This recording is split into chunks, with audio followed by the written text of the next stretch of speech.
तवारीखे खालसा नाल जुड़े हुए समूह दर्शकों का स्वागत है।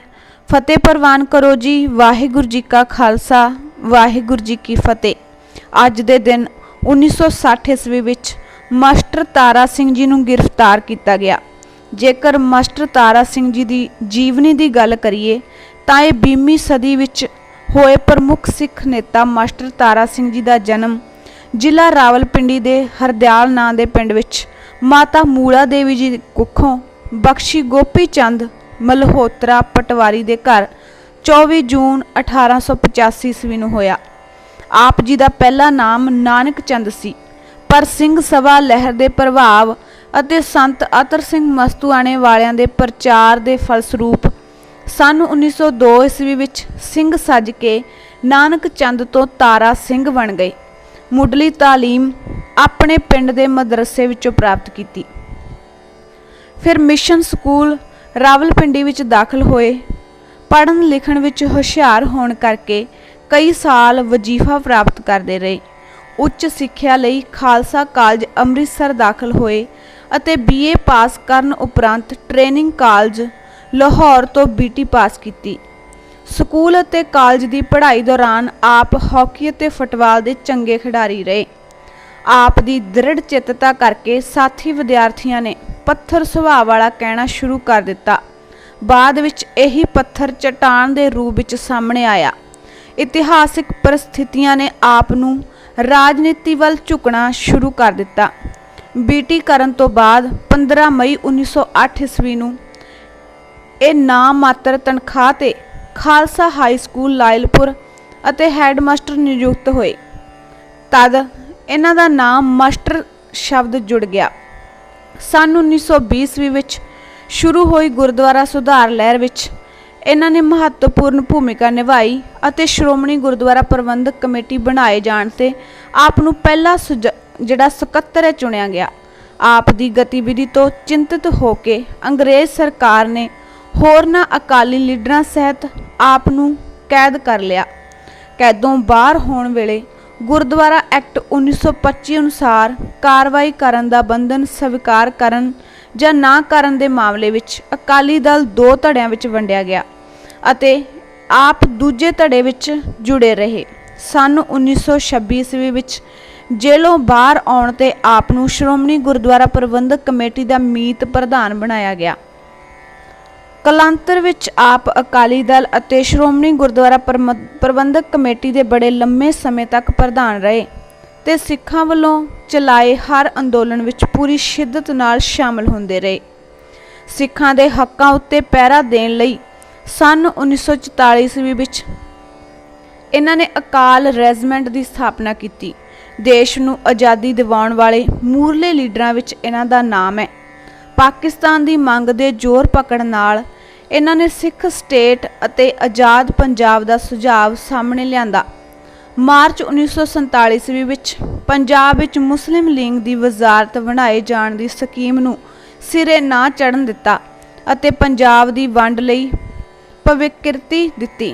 देश वंड वेले आपने सिखां दे हक्कां की रखिया लई भरपूर यतन कीते। जदों आप फरवरी 1949 ईस्वी विच दिल्ली विच होने वाली अकाली कानफ्रेंस विच शामिल होने लई जा रहे सन तां आप नूं नरेला स्टेशन तो गिरफ्तार कर लिया गया। जेल तो रिहा होने उपरंत आपने भाषा के आधार ते पंजाबी सूबे की स्थापना की मंग की। 10 मई 1955 ईस्वी नूं आप नूं पंजाबी सूबा जिंदाबाद का नारा लाउण ते पकड़ लिया गया अते 12 जुलाई नूं छड्डिया गया।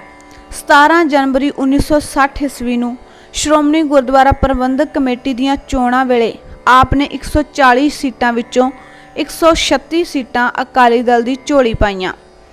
आप श्रोमणी गुरुद्वारा प्रबंधक कमेटी के फिर प्रधान चुने गए, पर जल्दी ही आपने प्रधानगी पद तो अस्तीफा दे के श्रोमणी अकाली दल वल्लों चलाए जा रहे पंजाबी सूबा अंदोलन विच जुट गए। 22 मई 1960 ईस्वी नूं अमृतसर विच पंजाबी सूबा कन्वेंशन सदके पंजाबी सूबा बनाए जाण दा मता पास करवाया गया। 22 मई 1960 के दिन अमृतसर की कन्वेंशन विच पंजाबी सूबे बारे जो कन्वेंशन हुई सी, इस विच मोर्चा लाउण दा कोई भी जिक्र नहीं सी। अकाली दल ने सिर्फ ये ऐलान किया सी कि पंजाबी सूबे के संबंध विच लोकां नूं जानकारी देण वास्ते प्रचार किया जाए अते इस संबंध विच 12 जून 1960 के दिन दिल्ली विच एक जलूस कढ़िया जाए। इस जलूस विच शामिल होने वाले मास्टर तारा सिंह ने 29 मई 1960 के दिन अकाल तख्त साहिब तो 11 सिखां दा एक जत्था लैके जाना सी। इस जत्थे ने पंजाब के वख-वख इलाकिਆਂ विचों हो के 12 जून नूं दिल्ली विच पहुँच के जलूस की अगवाई करनी सी। पंजाब विचों कैरों की सरकार सी, और दिल्ली सरकार खास करके जवाहर लाल नेहरू नूं खुश करने वास्ते कोई एक्शन करके दिखाना चाहता सी।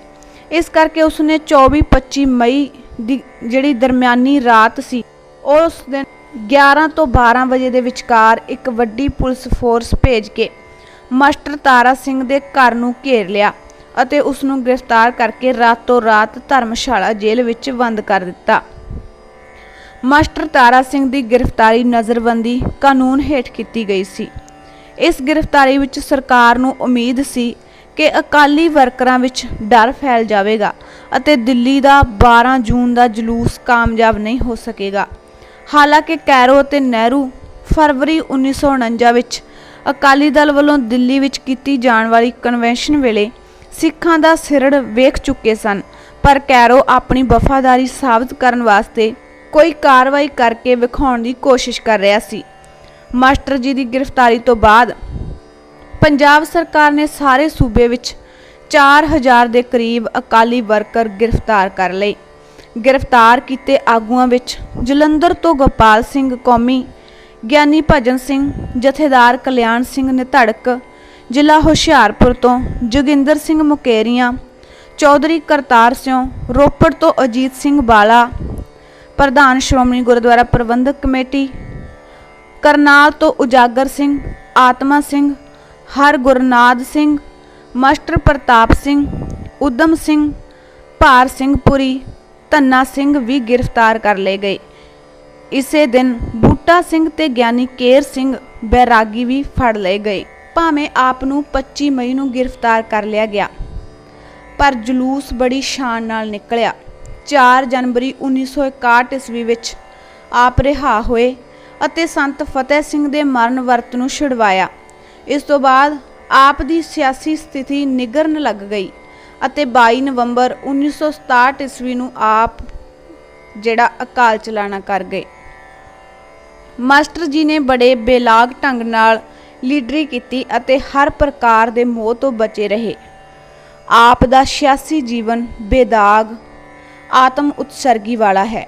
आपने सिख कौम के हितों लई जो संघर्ष किए अते उन्हां करके आप नूं जो औंकड़ां सहणीआं पईआं, उन्हां लई आप सिख जगत विच बड़ी कदर अते इज्जत है।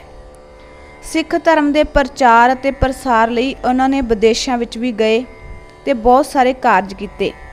आपने अपने विचारां नूं प्रगटाउण लई ਸਾਹਿਤ की रचना की। कुछ एक ट्रैक्टां तो इलावा आपने प्रेम लगन अते बाबा तेगा सिंह नां दे 2 नावल लिखे। इन्हां तो इलावा आप दे रचे 3 लेख संग्रह, एक सफ़रनामा अते स्वै जीवनी भी उपलब्ध हैं। आपने सच्चा संढोरा अते परदेसी खालसा नां दे सप्ताहिक रसाले शुरू किए, जो बाद विच अकाली अखबार के रूप विच बदल गए। सन 1961 ईस्वी विच आपने जथेदार नां दा अखबार छापना शुरू किया। उर्दू विच प्रभात नां दा अखबार कढ़ के आपने पंथक हितां लई खूब प्रचार किया। सन 1949 ईस्वी विच आप वल्लों शुरू किया संत सिपाही मासिक रसाला बहुत लंबा समा चलदा रहा है। वाहिगुरू जी का खालसा, वाहिगुरू जी की फतेह।